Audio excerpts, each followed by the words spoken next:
오늘 본문에서 하나님의 말씀을 지금 받는 이스라엘 백성이 살던 광야도 몹시 더웠습니다. 낮에는 45도를 넘나들고 밤에는 10도 안팎인데 그 추위가 뼛속까지 스며들게 추웠다고 합니다. 물론 하나님께서 낮에는 구름기둥으로 인도하셔서 더위를 피할 수 있게 해주셨고 밤에는 불기둥으로 추위를 피하게 해주셨지만 그들이 사는 광야는 여전히 풀 한 폭이 자라기 어려운 메마른 땅이었습니다. 그런데 하나님은 밭에 뿌린 첫 열매를 거두는 맥추절을 지키라라고 말씀을 하십니다. 어떻게 보면은 뜬금없는 그런 말씀인 것 같아요. 지금 풀 한 폭이 자랄 수 없는 그 광야에서 그렇게 살고 있는데 소산을 얘기하시고 수확을 얘기하시고 또 그에 따른 맥추절을 지키라고 지금 말씀하셨다는 거예요. 여러분, 뜬금없다라는 말이 어떻게 시작되는지 아세요? 뜬금없다. 그 말은 본래 갑작스럽고 엉뚱하거나 뜻밖의 일을 만날 때 우리가 주로 사용하는데, 원래 옛날에 쌀, 이런 곡식 등의 시세를 정할 때 기준치가 있어야 되잖아요. 그 기준 값을 띄운 금이라고 이렇게 얘기했대요. 띄운 금. 오늘은 시세가 이 기준으로 정해집니다라고 하는 그런 기준점이 되는 가치예요. 띄운 금인데 줄여서 뜬 금이라고 이렇게 이야기하게 됐다고 합니다. 이 뜬 금이 있어야 곡식의 가치를 정하고 서로 사고 팔 수가 있는 거예요. 뭐 예를 들어서 벼 이렇게 한 가마니에 얼마라는 그 시세가 있어야 되잖아요. 그래서 예전에는 서로 이런 곡식을 교환하기도 하고 뭐 상추하고 뭐 쌀하고 교환한다 그러면 그에 맞는 가치가 서로 있어야 되잖아요. 이 가치를 정하는데 그 가치가 뜬금이었다는 것입니다. 그런데 이 뜬금이 없으면 시장이 혼란스럽게 되는 거예요. 서로의 가치를 알 수가 없으니까 제대로 된 문물 교환이나 어떤 물건을 사고 파는 것이 이루어질 수가 없는 거죠. 그래서 뜬금, 그래서 그걸 뜬금이라고 했다는 거예요. 그래서 예고 없이 갑작스럽게 일어나는 일을 뜬금없다라고 이렇게 얘기했다고 합니다. 풀 한 폭이 나지 않는 타는 듯한 광야에서 구름기둥, 불기둥으로 인도하시는 하나님을 따라 이동하는 유목민과 같은 환경에서 곡식을 심고 거두어서 첫 열매를 하나님께 드리는 것까지 생각하기에는 지금 이 광야의 이스라엘 사람들 입장에서는 어떻게 보면은 진도가 너무 나간 뜬금없는 이야기라고 할 수 있을 것입니다. 그럼 왜 하나님께서는 이 광야에서 맥추절을 지키라고 이스라엘 사람들에게 말씀하셨겠습니까? 왜 이 풀 한 폭이 나지 않는, 그리고 언제 끝날지 모르는 이 광야의 여정에서 왜 맥추절, 이제 땅에 정착해서 씨를 뿌리고 또 농사를 지으며 수확을 해서 하나님께 올려드리는 맥추절까지 말씀을 하셨을까요? 그것은 바로 하나님의 자녀는 이 하나님의 말씀에 소망을 두고 살아야 되는 것을 알려주시는 것입니다. 이것이 맥추절의 중요한 의미입니다. 하나님 말씀에 소망을 두라. 눈앞에 보이는 광야를 바라보지 말고 풀 한 폭이 나지 않는 그 메마른 땅을 바라보지 말고 너에게 맥추절을 지킬 수 있도록 솟아나 나는 그런 축복을 주겠다라는 하나님의 약속의 말씀에 소망을 두라는 것입니다. 그 훈련을 시키시는 거예요. 그 훈련을. 신앙생활에 있어서 소망과 감사는 떨어질 수 없는 한 몸과 같은 그러한 개념입니다. 소망과 감사는 붙어 있는 거예요. 그러므로 소망이 없으면 감사의 반대인 불평, 불만, 원망과 함께 할 수밖에 없는 것입니다. 왜 우리 입술에서 불평과 불만과 원망이 그치지 않느냐면 그것은 소망이 없기 때문입니다. 소망이 없을 때 우리의 입술에서는 불평과 불만이 나올 수밖에 없는 것입니다. 서양 속담 중에 이런 이야기가 있다고 합니다. 행복은 언제나 감사의 문으로 들어와서 불평의 문으로 나간다. 감사할 때 행복이 들어오는데 불평하면 그 불평의 문으로 나간다는 거예요. 그 복이. 불평하면 복이 다 나간다는 것입니다. 뇌과학 전문가들은 불평을 많이 하면 뇌 건강을 상하게 한다고 이야기합니다.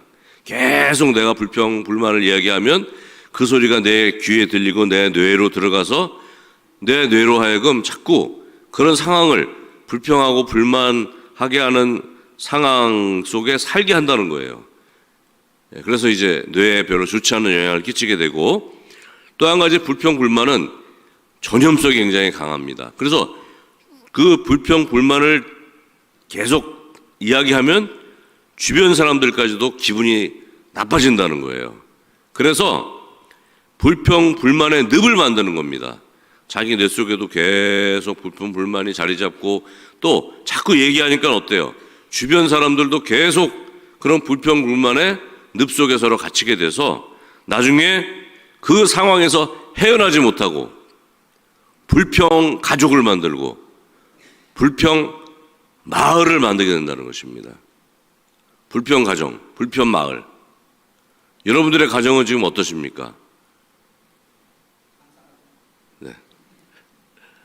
감사가 넘치세요? 아니면은 불평과 불만과 원망이 가득합니까? 어떤 가정이세요? 이런 이야기가 있습니다. 옛날에 두 마을이 있었어요. 한 마을은 감사 마을이고 다른 한 마을은 불평 마을이었다고 합니다. 감사 마을에 사는 사람들은 어떠한 가운데서도 감사를 했습니다.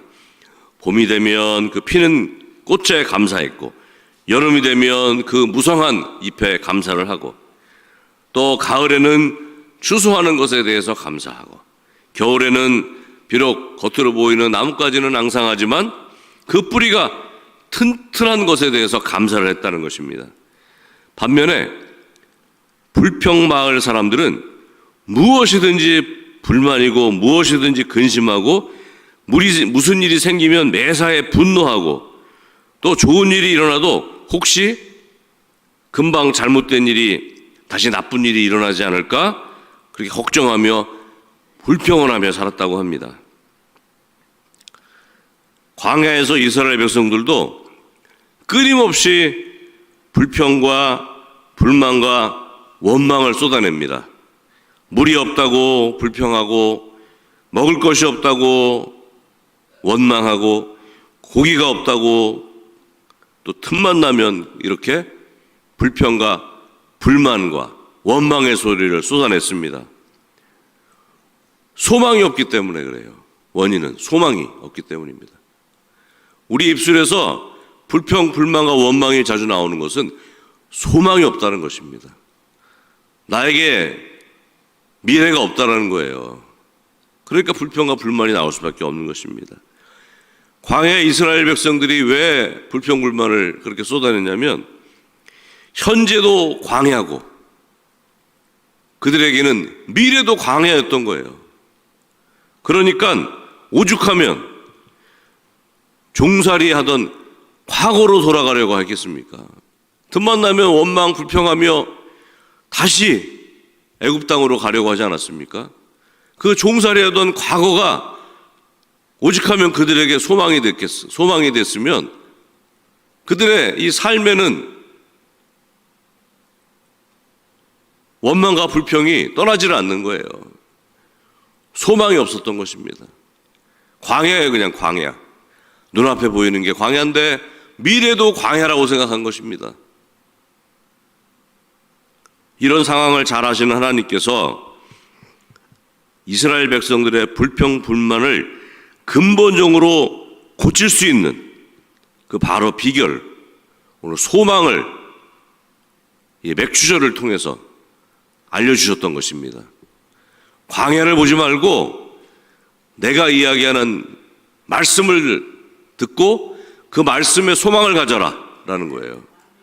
눈앞에 보이는 풀 한 폭이 나지 않는 이 광야에 소망을 두지 말고, 광야를 바라보고 실망하지 말고 절망하지 말고, 내가 분명히 너희들이 이제 소산을 수확해서 그 수확을 나에게 줄 것이라고 약속하지 않았느냐?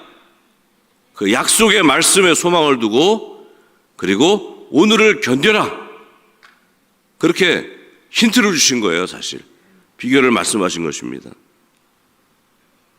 지금 눈앞에 보이는 광야 때문에 좌절하지 말고, 하나님의 시간이 되었을 때 하나님이 허락하신 비옥한 땅에서 씨를 뿌리고 결실을 거두는 일에 소망을 두라고 말씀하신 것입니다. 그렇게 약속하신 하나님 말씀에 소망을 두고 살아야 한다는 것입니다. 애굽에서 430년 동안 노예 생활하던 이스라엘 사람들이 하나님의 인도하심으로 모세를 따라 애굽을 탈출하게 됐습니다. 그 과정 중에 애굽에 내린 10가지의 재앙과 홍해가 갈라지는 그런 기적을 경험했고, 이런 사건을 통해서 이스라엘 백성은 하나님의 능력과 자신들을 사랑하고 구원하시는 살아계신 하나님을 경험했던 것입니다. 그리고 애굽에서 나온 지 50일째 되던 날 시내 광야에 도착했을 때 하나님은 모세를 시내산 위에 부르시고 하나님의 계명을 주시는 중에 오늘 말씀인 맥추절을 지키라라고 말씀하신 것입니다. 참고로 본문에 기록된 수장절, 아까 맥추절과 수장절을 함께 읽었는데요. 수장절은 모든 추수가 끝나는 가을에 큰 기쁨으로 지키는 절기로 지금의 추수감사주일과 비슷하다고 여러분 생각하시면 되겠습니다. 그런데 이 맥추절, 오늘 우리가 함께 나누는 맥추절은 칠칠절 혹은 초실절, 또 오순절이라고도 불렀습니다. 이게 같은 말이에요. 왜 칠칠절이라고 했냐면 6월절 후 49일째 되는 날로 7 곱하기 7, 7번에 7번이라는 의미로 칠칠절이라고 이렇게 부르기도 했고, 또 6월절 이후 50일째 되는 날이라는 의미에서 오순절이라고 이렇게 이야기를 하기도 했습니다. 그리고 이스라엘이 농사를 지어서 처음으로 곡식을 거두어 드린다는 의미에서 초실절이라고도 이야기했던 것입니다. 그래서 맥추절, 칠칠절, 오순절, 초실절은 같은 날이에요. 같은 의미입니다. 그래서 맥추 감사주일은 또 우리에게 있어서는 시기적으로 한 해의 절반, 반을 마감하고 맞이하는 시기로 우리는 바쁜 일손을 멈추고 그동안 지난 6개월 동안 하나님께서 베풀어 주신 은혜를 생각하며 감사하는 시간을 갖고, 또 앞으로 남은 기간도 하나님께서 은혜를 베풀어 주시고 지켜주신다는데 하나님께 소망을 두고 감사하는 시간을 갖는다는데 의미가 있습니다. 오늘 그런 날이에요. 우리나라의 경우에는 맥추절이 보다 피부에 와닿는 의미가 있습니다. 맥추의 한자어는 보리맥에 가을 추를 써서 보리가 익는 계절로 보리추수를 의미합니다. 그래서 한국 한자어로 우리 맥추절은 보리추수를 의미해요. 원래 이스라엘에서 맥추절은 보리와 밀을 다 수확하는 계절이라면 우리에게 있어서는 보리추수가 더 와닿는다는 거예요. 왜냐하면 우리나라는 대체로 음력 5월과 6월에 보리추수를 하는데, 옛날에는 가을 추수 때 거둔 수확물로 소작료를 내고 빚을 갚고 또 그 이자와 세금 각종 비용을 다 지급한 후에 나머지 부족한 식량으로 보리추수를 할 때까지 버텨야 됐다 그래요. 그런데 그 기간이 이제 식량이 부족하니까 심지어 풀뿌리와 나무 껍질까지 벗겨서 먹어야 했다고 합니다. 그래서 음력 5월, 6월 이 보리추수를 기다리며 그때까지 버티는 거예요. 그래서 음력 3월, 4월을 우리가 보리고개라고 이렇게 불렀다고 합니다. 이 고개만 넘었으면 이제 보리 수확을 하니까 그때가 되면 이제 먹을 것이 생긴다는 거예요. 그런 의미로 3월, 4월, 음력 3월, 4월이 너무너무 돈이 없고 가난했던 먹을 것이 없는 시기라 이때를 나무 껍질을 풀뿌리를 먹어가며 넘겼다라는 의미에서 보릿고개라고 불렀다는 것입니다. 그래서 농부들에게 있어서는 이 7월 초에 맥주 감사절을 지키는 것은 이런 의미가 있었던 거예요. 아, 이제 살았다. 이제 보릿고개를 거치면서 얼마나 힘들었겠습니까? 얼마나 정말 굶어 죽을 판이잖아요. 보릿고개를 겨우 넘기고 이제 보리 수확을 한 거예요. 이제 보리 수확을 했기 때문에 어때요? 먹을 것이 생기는 것입니다. 그런 의미에서 맥추절은 너무나도 귀한 그런 의미가 있는 절기라는 거죠. 그런 어떤 한국교회 전통이 바로 이 맥주감사주일에 담겨 있는 것입니다. 그래서 맥주절의 특징은 감사한다라는 의미가 있어요. 오늘 본문에는 감사하라라고 아니라 맥주절을 지키라 그렇게 말씀하셨잖아요, 하나님은. 그런데 자연스럽게 우리에게 있어서는 맥주절은 감사하는 절기야 라고 이렇게 우리가 이런 이제 마음을 갖게 됐다는 것입니다. 감사. 성경에서 말씀하는 감사는 단순히 정서나 예의가 아니라 하나님과의 약속을 확신하며 소망한다는 믿음의 표현입니다. 하나님의 약속의 말씀을 확신하고 믿는다는 그 소망을 그 믿음으로 표현하는 것이 뭐냐면 감사입니다. 그러니까 아까 서두에 제가 소망과 감사는 같이 있는 거라 그랬잖아요. 소망이 없으면 감사를 할 수가 없습니다. 그냥 일반 사람들이 세상에서 감사합니다, 감사합니다 하는 것과 우리의 감사는 차원이 달라요. 우리의 감사는 반드시 소망이 있어야 됩니다. 소망이 없으면 감사할 수가 없어요. 소망을 우리가 가지고 있을 때 그 소망에 대해서 하나님이 주신 소망을 붙잡고 그 믿음에 대한 확신을 이제 감사로 표현하게 되는 것입니다. 하박국 선지자도 처음에는 하나님을 향해서 원망하고 따집니다. 그런데 하나님을 확인하고 하나님의 뜻을 확인한 후에 이제 소망을 갖고 기쁘게 하나님을 찬양하게 됩니다. 하박국 선지자는 사실 어떤 것이 불만이었냐면 이스라엘이 우상숭배에서 벌을 받는 것에 대해서는 자기도 이견이 없었어요. 그렇습니다. 하나님, 우리가 이렇게 하나님의 은혜를 받고 누리며 살면서도 이렇게 패역하게 이렇게 묵시가 없어서 방자에 행하는 이 이스라엘 상황은 벌을 받아 마땅합니다. 하지만 어떻게 이스라엘보다 더 악한 바벨론을 들어서 이스라엘을 벌을 주시려고 합니까? 저는 그것은 이해할 수가 없습니다. 이것이 하박국 선지자가 갖고 있던 불만이었어요. 그런데 결국 하나님의 성품과 변함없는 사랑으로 하나님이 베풀어 주실 이스라엘의 구원과 바로 거기에 소망을 두고 하박국 선지자는 이제 하박국 3장 17절과 18절 말씀을 통해서 이런 고백을 합니다.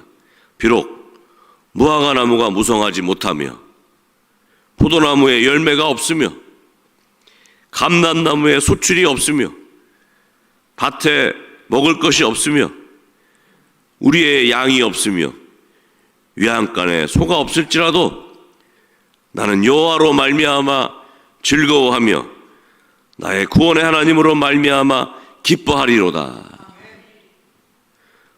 그 하나님의 선한 뜻에 따라 이 세상을 창조하시고 다스리시며 통치하시는 하나님 자체가 소망이 되었고, 그래서 감사와 기쁨으로 이 모든 상황이 승화된 것입니다.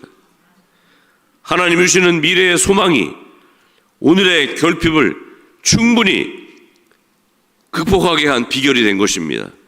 그래서 그 약속에 대한 반응이 바로 감사로 표현이 된 것입니다. 광야지만 눈앞에 보이는 것은 광야예요. 무화과나무가 무성하지 못하고, 포도나무에 열매가 없고, 감람나무에 솔출이 없고, 밭에 먹을 것이 없지만 하나님께서 베풀어 주시는 그런 은혜가, 구원의 은총이 나에게는 소망입니다. 하나님의 약속의 말씀이 소망입니다. 그러면서 하나님께 대한 감사를 표현했던 것입니다. 인류를 구원하기 위해서 십자가에서 피 흘리고 인류 대신 죽으신 예수님이 우리의 모두의 소망인 줄로 믿습니다. 사망 권세를 깨뜨리고 부활하신 예수님이 우리의 모두의 소망이 되는 줄로 믿습니다. 예수님의 십자가의 대속의 은혜와 부활의 능력이 우리 모두를 천국으로 인내하는 소망이 되는 줄로 믿습니다. 그래서 사도 바울은 골로새서 1장 27절에서 이렇게 증거합니다. 하나님이 그들로 하여금 이 비밀의 영광이 이방인 가운데 얼마나 풍성한지를 알게 하려 하심이라. 이 비밀은 너희 안에 계신 그리스도시니 곧 영광의 소망이니라. 예수님이 소망이라는 거예요. 쉬운 성경에 이렇게 이야기합니다. 그분만이 우리의 영광스러운 소망이 되십니다. 예수님이 소망이라는 거예요. 예수님이 말씀이잖아요. 하나님의 말씀이지 않습니까? 말씀이 살아서 육신으로 오셨잖아요. 예수님이 소망이라는 거예요. 예수님의 십자가와 예수님의 부활이 우리 모두에게 소망이 되는 줄로 믿습니다. 그래서 감사는 이 하나님과의 맺은 이 관계의 끈을 놓지 않겠다는 그런 신앙의 고백입니다. 놓지 않겠습니다. 그래서 감사를 표현하는 거예요. 오늘 본문에서 하나님이 맥주절을 지키라고 명령하신 이유는 씨를 뿌리고 열매를 거두는 과정과 열매를 거둔 후에도 열매를 주신 하나님을 향해 서 있으라는 명령이며 하나님께 감사하라는 그런 명령입니다. 하나님이 주신 소망이 있을 때 우리는 감사할 수 있고, 하나님께 감사할 때 하나님이 주신 소망을 우리가 경험하게 되는 줄로 믿습니다. 여호수아 5장 11절과 12절 말씀은 이렇게 증거합니다.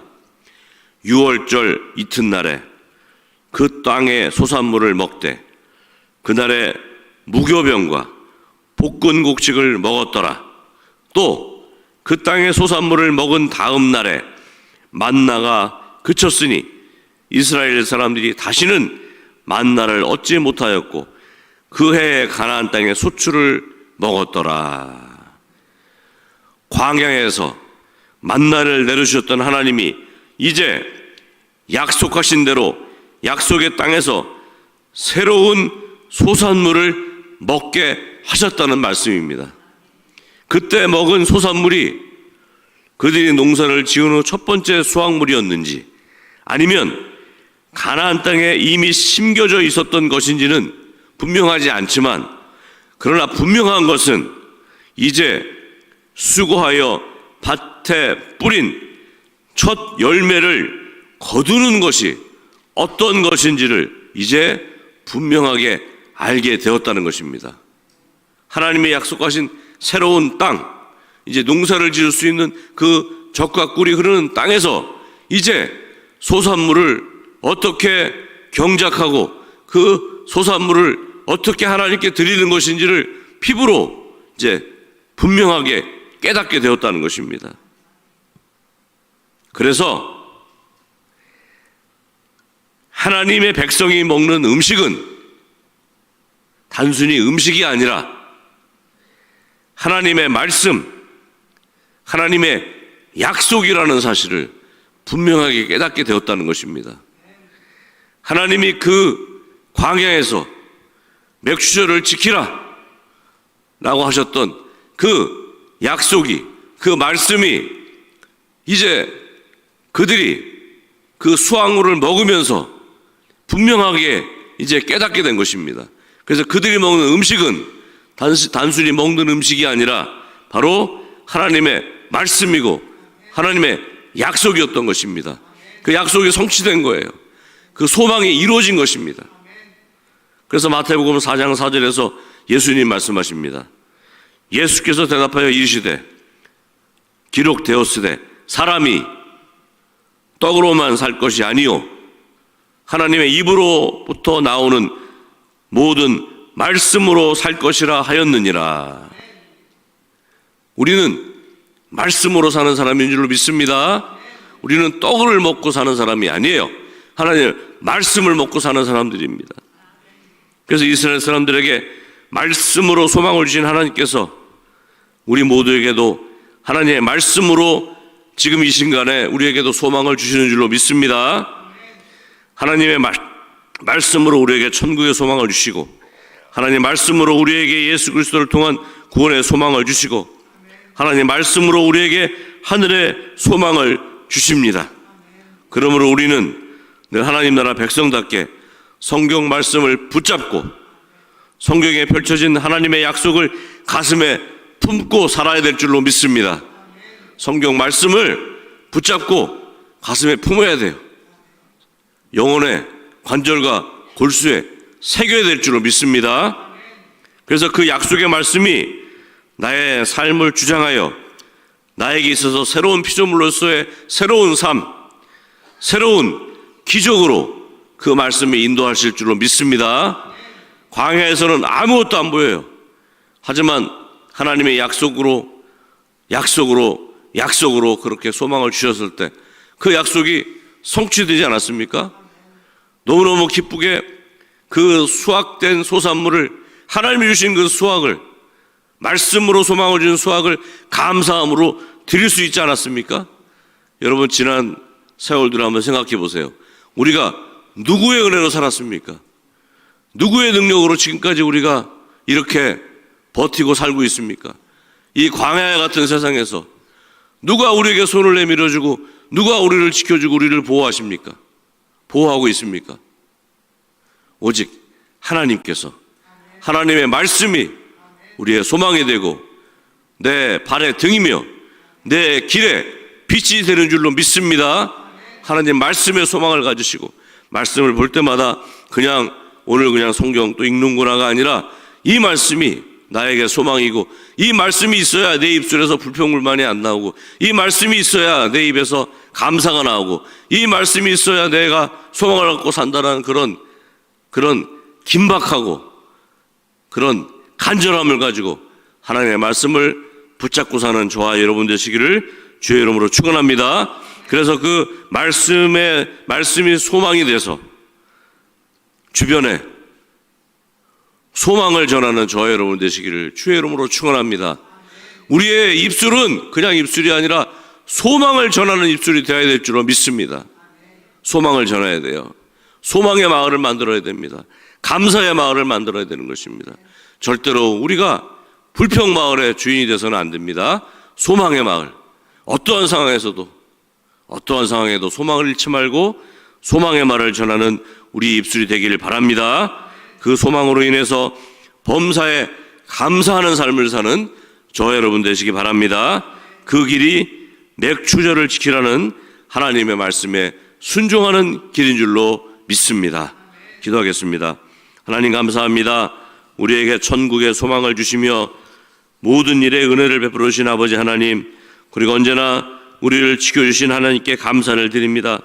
우리의 영혼이 하나님이 주신 소망으로 충만케 하시며 범사에 감사와 기쁨의 고백이 넘치게 하시고 하나님이 주시는 풍성한 복락을 누리며 살게 하여 주시옵소서. 예수님의 이름으로 기도합니다. 아멘.